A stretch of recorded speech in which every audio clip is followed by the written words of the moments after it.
7 ગુજરાતનો અવાજ।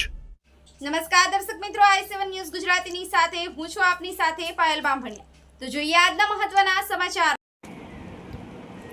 દાહોદ જિલ્લાના સંજેલી તાલુકા ગોવિંદા તળાઈમાં ખૂબ જ દુઃખદ ઘટના।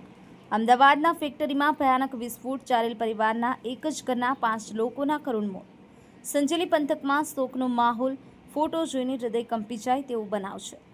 અમદાવાદની ફટાકડાની ફેક્ટરીમાં ભયાનક વિસ્ફોટ, સંજેલી તાલુકાના ગોવિંદ તળાઈ ગામે ચારેલ પરિવારના એક જ ઘરના 5 લોકોના કરુણ મોત, પંથકમાં શોકની લાગણી। અમદાવાદમાં મજૂરી કરવા ગયેલા સંજેલી તાલુકાના ચારેલ પરિવાર પર આપ તૂટી પડ્યું છે। ફટાકડાની ફેક્ટરીમાં લાગેલી ભયાનક આગની દુર્ઘટનામાં પરિવારના પુત્રવધુ અને 4 નિર્દોષ બાળકો સહિત કુલ 5 લોકોના કરુણ અવસાન થયા છે। 4 નિર્દોષ બાળકો અને રમીલાબેનનો પતિ સારવાર હેઠળ છે, ત્યારે આ દુર્ઘટનાના સમાચાર ગામમાં પહોંચતા સંજેલી પંથકમાં શોકનો માહોલ સર્જાયો છે। ગામમાં શોકની લહેર છવાઈ ગઈ છે। ફોટોમાં દેખાય છે તેમાં જે મૃતદેહોને ગામમાં લાવવામાં આવ્યા હતા, પરિવારજનો આક્રંદથી આખું ગામ રડી પડ્યું હતું। નિલેશ વસિયાની સાથે કેમેરામેન કલ્પેશભાઈની સાથે i7 ન્યૂઝ ગુજરાતી, સંજેલી।